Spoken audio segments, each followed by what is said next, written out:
जैन दोस्तों, jet pro study में आपका स्वागत है। आज हम पढ़ेंगे एसएससीटी के टॉप 25 क्वेश्चन जो कि आपके एग्जाम की दृष्टि से बहुत ही महत्वपूर्ण है। ठीक है, और आप चैनल को सब्सक्राइब कर लीजिएगा क्योंकि जो पहले पुराना वाला चैनल था वो अभी क्या प्रेजेंट में डिलीट हो चुका है।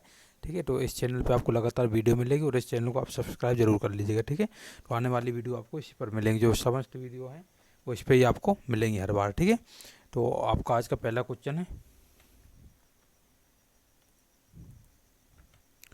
रेडियो धर्मिता के अंतर्गत निम्न में से किसका विघटन होता है। ठीक है, ये आपका साइंस रिलेटिव क्वेश्चन है और आपका एसएससीडी में साइंस भी थोड़ी सी पूछी जाती है। ठीक है, ज़्यादा नहीं पूछी जाती, कुछ नंबर की 2 या 5 नंबर की ये भी आती है। ठीक है, जो जीके के पोर्शन में आपका साइंस भी दिया गया है, जनरल साइंस के क्वेश्चन भी 1-2 डाल दिए जाते हैं। ठीक है, तो उसके बेस पे ये बनाया गया है पूरा सेट पेपर। तो आपका पहला क्वेश्चन है इसका, रेडियो धर्मिता के अंतर्गत निम्न में से किसका विघटन होता है। ठीक है, किसका होता है, नाभिक का होता है। किसका होता है, नाभिक का होता है। ठीक है, याद रखना किसका होता है, नाभिक का। ठीक है, नाभिक का क्या होता है। और सबसे पहले पर रेडियो धर्मिता की खोज किसने की थी, किसने की थी, हेनरी बेक्रेल ने की थी। कब की थी, 1896 में की थी। कब की थी, 1896 में की थी। ठीक है, किसने की थी, हेनरी बेक्रेल द्वारा। ठीक है, ये आप याद रखना, हेनरी बेक्रेल द्वारा इसकी खोज की गई थी। ठीक है, और 1903 में क्या नोबेल मिला हुआ था इसी खोज के अंतर्गत। ठीक, किसके साथ मिला था, प्यूरी के साथ मिला हुआ था। ठीक है, उनके साथ में क्या मिला हुआ था, उनको नोबेल मिला हुआ था। ठीक है, रेडियो धर्मिता की खोज के कारण। ठीक है, ये भी आप याद रखना है। और सबसे ये कितने प्रकार की रहती हैं रेडियो धर्मिता का जो किरणें रहती हैं, कितने प्रकार की रहती हैं, अल्फा बीटा गामा, 3 प्रकार। ठीक है, अल्फा बीटा वो गांव प्रकार की किरणें निकलती हैं। ठीक है, रेडियो धर्मिता से जब भी जैसे इसमें विश्व विघटन होता है तो 3 प्रकार की किरणें निकलती हैं। ठीक है, अल्फा बीटा गामा के नाम से जो जानी जाती है, नामकरण किया हुआ था।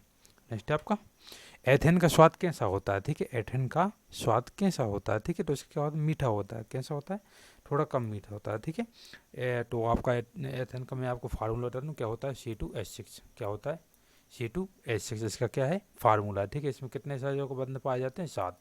कितने संयोजक बंध पाए जाते हैं, 7। ठीक है, ये भी आपको याद रखना है, बहुत ही इंपॉर्टेंट है। ठीक है, ये आपको याद रखना है। नेक्स्ट है आपका, केसर का मुख्य उत्पादक राज्य या ऊटी कौन सा है। ठीक है, यूनियन टेरिटरी कौन सा है, कौन सा, जम्मू एंड कश्मीर। ठीक है, और केसर के बारे में इसको क्या जीआई टैग भी मिला हुआ है, ये भी आपको याद रखना है। ठीक है, JNK को। ठीक है, और आपको केसर का वैज्ञानिक नाम याद रखिएगा क्योंकि ये आपका पूछा गया था। ठीक है, एग्जाम में, केसर का वैज्ञानिक नाम क्या है, केसर का वैज्ञानिक नाम है आपका क्रोकस सेटाइवस। क्या है, क्रोकस। ठीक है, क्रोकस सेटाइवस, बार बार आप याद कीजिएगा, याद हो जाएगा बार। ठीक है, सेटाइवस, क्या है, सेटाइवस। ठीक है, नेक्स्ट आपका, भारत का सबसे बड़ा वाणिज्यिक बैंक कौन सा है। तो इसका आपका सही आंसर हो जाएगा भारतीय स्टेट बैंक। कौन सा, भारतीय स्टेट बैंक। ठीक है, SBI है। कौन सा है, SBI। और SBI का पुराना नाम क्या था, इंपीरियल बैंक ऑफ इंडिया। कौन क्या था, इंपीरियल बैंक ऑफ इंडिया। ठीक है, और इसका जो 27 जनवरी 1921 को जो 3 बैंक की थी, कौन कौन सी बैंक थी, Bank of Bengal, Bank of Madras और आपके बैंक ऑफ बॉम्बे। ठीक है, उनको मिलाकर क्या बना, SBI bank of imperial bank बनाया गया था। ठीक है, इंपीरियल बैंक ऑफ इंडिया बनाया गया था। ठीक है, तो इसकी आपकी स्थापना कब हुई, स्थापना की 1 जुलाई 1955 को इसकी स्थापना हुई। ठीक है, 1 जुलाई 1955 को इसकी स्थापना हुई SBI का। ठीक है, ये भी आपको याद रखना है। और इसके वर्तमान में अध्यक्ष कौन है, जो आपका मुख्य कौन है, दिनेश कुमार खारा जी। कौन है, दिनेश कुमार खारा जी, आपका करंट में प्लस है। ठीक है, नेक्स्ट आपका, नीली क्रांति संबंधित है। नीली क्रांति किससे संबंधित है। ठीक है, तो ये आपका संबंधित है, नीली क्रांति आपको मछली उत्पादन से। ठीक है, मछली उत्पादन से संबंधित है आपकी नीली क्रांति। ठीक है, ऐसे ही श्वेत क्रांति, श्वेत क्रांति किससे, दूध से संबंधित है। ठीक, तिलहन से कौन सी वाली, पीत क्रांति संबंधित है। कौन सी है, पीत क्रांति। ठीक है, कौन सी, पीत क्रांति, ये भी आपको याद रखना। दूध से कौन सी, श्वेत क्रांति। ठीक है, जिसके जनक कौन माने जाते हैं, वर्गीस कुरियन जी माने जाते हैं। ठीक है, डॉक्टर वर्गीस कुरियन जी माने जाते हैं। ठीक है, और इसका आपको मैं बताऊं क्या, मछली उत्पादन जो नीली क्रांति है, इसका स्टार्टिंग कब से, 1950 से 90 के दशक में हुआ था। ठीक, 85 से 90 के दशक में हुआ था। ठीक है, 1985 टू 90 के दशक में हुआ था। और इसके जनक माने जाते हैं हीरालाल चौधरी और अरुण कृष्ण कुमार। ठीक है, अरुण कृष्ण कुमार जी। ठीक है, इसके जनक माने जाते हैं। ठीक है, मछली उत्पादन का। नेक्स्ट आपका, बहुत इंपॉर्टेंट है, याद रखना, केचुआ में कितनी आंखें होती हैं। केंचुआ में कितनी आंखें होती हैं? केंचुआ में आंख रहता होता है, इसमें एक भी आंख नहीं होती, ठीक है। और ये किस संघ का प्राणी? एनालिडा का। किसका? एनालिडा, ठीक है। किस संघ में आता है? ये एनालिडा में आता है, ठीक है। ये भी आपको याद रखना है। और इसको एक अन्य नाम क्या है इसका? किसान मित्र बोल सकते हैं, कृषि मित्र बोल सकते हैं। क्या बोलते हैं? कृषि मित्र इसका अन्य नाम है केंचुआ का, ठीक है। नेक्स्ट आपका मिर्मिकोलॉजी किसका अध्ययन किया जाता है? मिर्मिकोलॉजी में किसका अध्ययन किया जाता है, ठीक है। तो मिर्मिकोलॉजी में आपका अध्ययन किया जाता है इसमें चींटियों का, ठीक है। वो कीटों का अध्ययन को क्या बोलते हैं? एंटोमोलॉजी। क्या बोलते हैं? एंटोमोलॉजी बोलते हैं, ठीक है। और आपका सूर्य के अध्ययन क्या बोलते हैं? हेलियोलॉजी बोलते हैं। क्या बोलते हैं? हेलियोलॉजी, ठीक है। कीट का अध्ययन का एंटोमोलॉजी हो गया।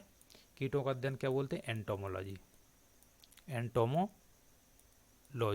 ठीक है। और सूर्य का अध्ययन बहुत ही इंपॉर्टेंट क्वेश्चन मैं आपको बीच में बताऊँ, ठीक है। सूर्य का अध्ययन, जो सूर्य रहता है इसका अध्ययन को क्या कहते हैं? सूर्य के अध्ययन क्या कहते हैं? हेलियोलॉजी बोलते हैं। क्या बोलते हैं? हेलियोलॉजी, ठीक है। ये आपको याद रखना है, ठीक है। पक्षी को अध्ययन को क्या कहते हैं? ऑर्निथोलॉजी। क्या बोलते हैं? ऑर्निथोलॉजी, ठीक है। ऑर्निथोलॉजी क्या बोलते हैं? पक्षियों का अध्ययन। और मानव के अध्ययन क्या बोलते हैं? एंथ्रोपोलॉजी। क्या बोलते हैं? एंथ्रोपोलॉजी, ठीक है। ये आपको याद रखना है, बहुत ही इंपॉर्टेंट पॉइंट है। नेक्स्ट है आपका लार किसके पाचन में सहायक होती है? लार किसके पाचन में सहायक होती है? बसा के। किसके?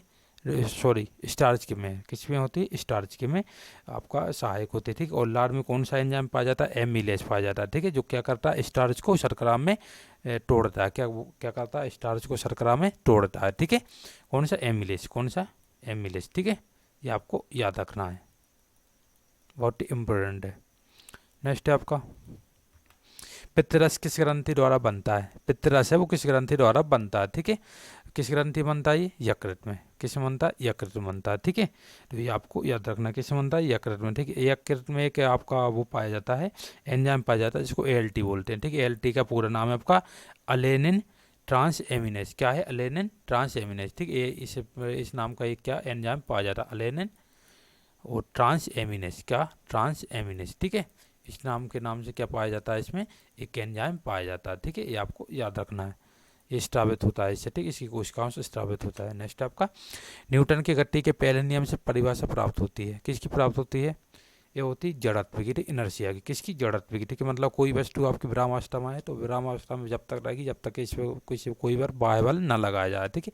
तो क्या रहेगी वो? मतलब जो विरामावस्था में रहने का प्रयास करेगी, तो क्या वो इनर्शिया लॉ भी बोलते हैं, या फिर इसको विरामावस्था का नियम कहते हैं, ठीक है। विरामावस्था क्या बोलते हैं? विरामावस्था का नियम भी बोला जाता है, ठीक है। किसको? न्यूटन की गति के प्रथम नियम को, ठीक है। ये आपको याद रखना है, ठीक है। और आपको सबसे पहले वो ये है, सबसे इम्पोर्टेंट आपका एक क्वेश्चन है इसमें कि न्यूटन की पुस्तक का नाम क्या है? न्यूटन की पुस्तक का क्या नाम है, ठीक है। इसका पुस्तक नाम है द प्रिंसिपिया। क्या नाम है? द प्रिंसिपिया के नाम से। क्या है? द प्रिंसिपिया, ठीक है। आपको याद रखना, बहुत इंपॉर्टेंट क्वेश्चन है। जो आपका जो बीच में ये मतलब जो कवर होते हैं ना क्वेश्चन है, बहुत ही इंपॉर्टेंट है, ठीक है। तो अपमार्जक किस सिद्धांत पर कार्य करता है? अपमार्जक नेक्स्ट क्वेश्चन है आपका, अपमार्जक किस सिद्धांत पर कार्य करते हैं? किस सिद्धांत पर कार्य करते हैं? पृष्ठनाभ के ऊपर। किस पे? पृष्ठनाभ पर, ठीक है। और पृष्ठनाभ का अन्य उदाहरण भी, जो कि बूंद का गोलाकार होना, जो बूंद बरसात की बूंद रहती है वो उसका गोलाकार होना, ठीक है। किसका उदाहरण है? पृष्ठनाभ का, ठीक है। नेक्स्ट आपका सिकंदर ने भारत पर आक्रमण कब किया था? सिकंदर ने भारत पर आक्रमण कब किया था? 326 ईसा पूर्व। सिकंदर ने भारत पर आक्रमण क्यों किया था? क्योंकि वह अपने राज्य का विस्तार करना चाहता, ठीक है। ये भी एक इम्पोर्टेंट क्वेश्चन, ठीक है। और ये इसने कहाँ से? सिंधु नदी खेवरदादा होते हुए यहाँ पर भारत पे आक्रमण कर दिया, ठीक। सिंधु नदी और झेलम के बीच में, जो चुनाव और झेलम के बीच में है, यहाँ से इसने दो अपनी सेनाओं को दो जगह से आक्रमण करने को बोला हुआ था, ठीक है। नेक्स्ट आपका कब किया था? 326 ईसा पूर्व। नेक्स्ट आपका पारंपरिक लोक नृत्य गोतीपुआ किस राज्य से सम्मिलित है, ठीक है। तो गोतीपुआ किस सम्मिलित? उड़ीसा सम्मिलित है। किससे सम्मिलित है? उड़ीसा सम्मिलित है, ठीक है। कर्नाटक के मैं आपको थोड़ा बता दूं, कर्नाटक क्या है? अक्षगान है, नागमंडला है, ठीक है। और आपका मध्य प्रदेश का हो जाएगा कर्मा, झूमर, एक तरिया, ठीक है। कर्मा मध्य प्रदेश का हो जाएगा कर्मा, झूमर, एक तरिया, ठीक है। गोवा क्या हो जाएगा? फुगड़ी। क्या हो जाएगा? फुगड़ी, ठीक है। ये आपको याद रखना है, बहुत ही इंपॉर्टेंट है तीनों के। नेक्स्ट आपका किस मुगल शासक ने आलमगीर उपाधि धारण की थी, ठीक। किस मुगल शासक ने आलमगीर की उपाधि धारण की थी, ठीक। औरंगजेब ने। किसने की थी? औरंगजेब ने की थी, ठीक है। और किसके विजय के उपरांत, ये आपका इसने जो आगरा का जो आगरा प्राप्त कर लिया था, उसने कब्जा कर लिया था आगरा पर। उसके बाद में इसने क्या आलमगीर की उपाधि धारण की थी, ठीक है। ये आपको याद रखना है। और इसके गुरु कौन थे, बहुत इंपॉर्टेंट क्वेश्चन है, इसके गुरु कौन थे, किसके, औरंगजेब के गुरु कौन थे, मीर मोहम्मद हकीम खजूबा, ठीक है। मीर मोहम्मद हकीम खजूबा इसके गुरु थे, ठीक है। इसने कब तक शासन किया था, इसने किया था 1618 से 1707 तक, ठीक है। 1618 से इसने शासन करना चालू किया, तो 1707 तक इसने मार्च तक इसमें क्या किया, शासन किया था भारत पर, ठीक है। नेक्स्ट आपका, स्वदेशी आंदोलन भारत में किस रूप में शुरू हुआ, स्वदेशी आंदोलन भारत में किस रूप में शुरू हुआ था, किस रूप में शुरू हुआ था, ये बंगाल विभाजन विरोधी आंदोलन के रूप में शुरू हुआ था, ठीक है। बंगाल विभाजन किसके शासनकाल में हुआ था, ये आपका वो था आपका बंगाल का जो गवर्नर जनरल था, कौन था, करजन, ठीक है। तो करजन के समय पे 1905 में चालू हुआ था, कब हुआ था, 1905 में ये चालू हुआ था, ठीक है। किसके द्वारा, करजन ने क्या किया था, बंगाल विभाजन की घोषणा कर दी थी, को मुस्लिम बहुल मतलब मुस्लिम बहुल इलाके को अलग करना चाहता था, जो कि हिंदुओं से अलग हो जाए। तो इस पर क्या है कि फूट डालो शासन करो की नीति इसने अपनाई थी, ठीक है। नेक्स्ट आपका,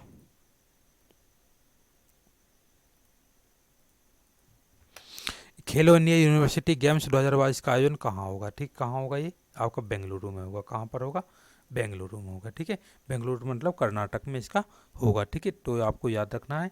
और गवर्नर में आपको पहले इसकी स्थापना कब, 1 नवंबर 1956 कर्नाटक की स्थापना हुई, कब हुई, 1 नवंबर 1956 को इसकी स्थापना हुई, ठीक है। किसकी, कर्नाटक की, ठीक है। याद रखना आप। इसके कौन सीएम कौन है, बसवराज बोम्मई हैं, जो नए बने हुए हैं, कौन है, बसवराज बोम्मई जी, ठीक है। और इसके जो गवर्नर कौन है, मतलब राज्यपाल कौन है, थावरचंद गहलोत, कौन है, थावरचंद गहलोत, ये भी आपको याद रखना है। और इसका पुराना नाम क्या था, मैसूर था, ठीक। 1973 में इसका नाम क्या रखा गया, कर्नाटक रखा गया, ठीक है। पुराना नाम क्या था कर्नाटक का, मैसूर। ये क्वेश्चन आता है और पूछा जाता है, ठीक है। नेक्स्ट है आपका, इसकी राजधानी आप कमेंट बताएंगे, ठीक, कमेंट जरूर करना, किसकी, कर्नाटक की राजधानी कौन सी है, आप कमेंट बताना। नेक्स्ट है आपका,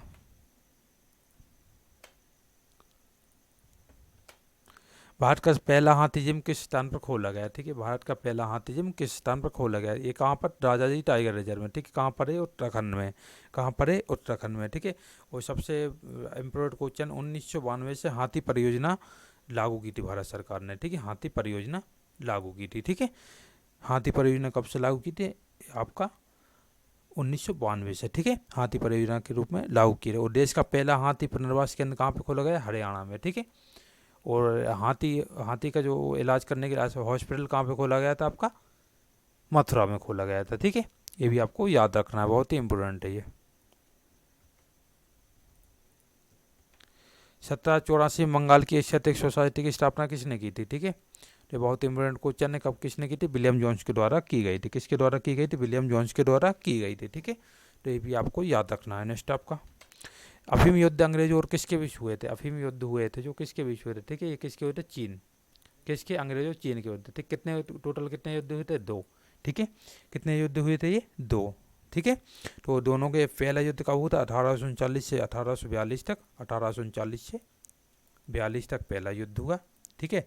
और सेकंड युद्ध हुआ आपका 1856 से 1860 तक, ठीक है। सेकंड वाला कब हुआ इसका, 1856 से चालू हुआ था ये, और 1860 तक ये चला, ठीक है। जब 1857 की क्रांति हुई थी, ठीक है, भारत में बीच में इसके।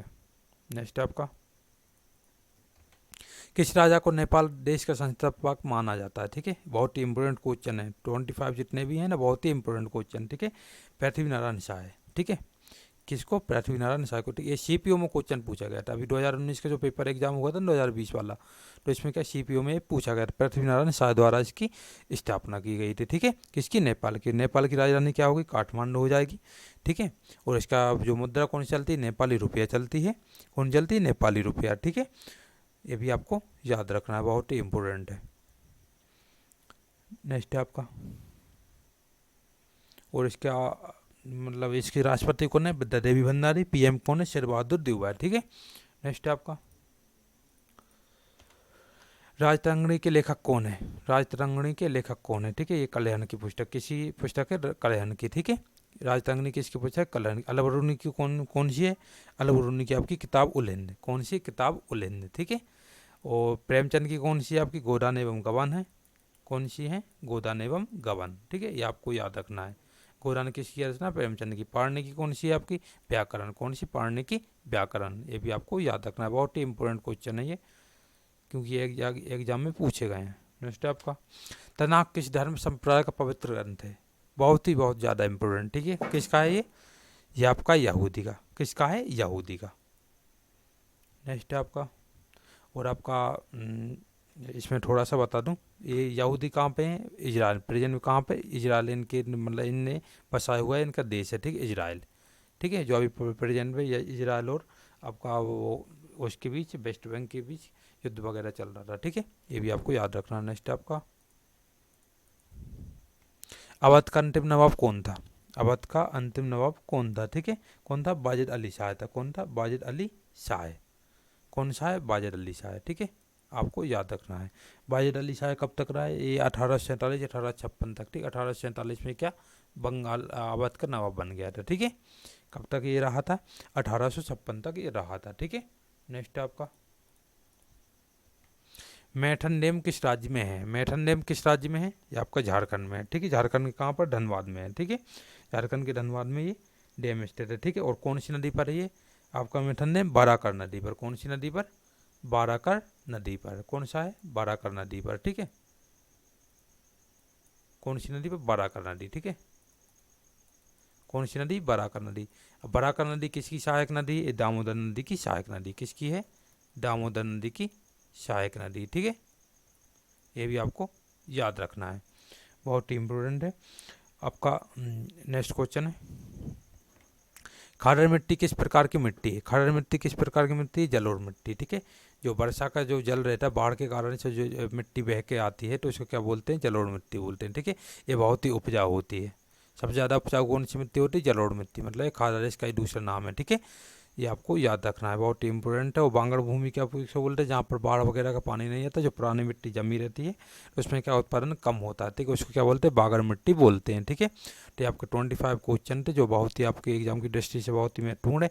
और ये क्लास के लिए SSCD के लिए, ये आपका रेलवे के लिए बहुत ही इंपॉर्टेंट है, क्योंकि रेलवे का जो आने वाला एग्जाम रेलवे NTPC CBT 2 हुआ और आपका रेलवे ग्रुप D हुआ, ठीक है, उसमें जो GK के क्वेश्चन पूछेंगे स्ट्रेटेजिक GK वगैरह के, वो इस क्लास से 100% आएंगे, ठीक है। तो आप क्लास आपको अच्छी लगी शेयर कीजिएगा, लाइक कीजिएगा और इस चैनल को सब्सक्राइब कीजिएगा, ठीक है। पुराना वाला चैनल आपने सब्सक्राइब कर रखा था तो सॉरी, वो थोड़ा क्या यूट्यूब से जो टेक्निकल प्रॉब्लम होके वो चैनल डिलीट हो चुका है, तो आपका ये न्यू चैनल है तो इसको आप प्लीज़ सब्सक्राइब करना, ठीक है। थैंक यू सो मच, जय हिंद।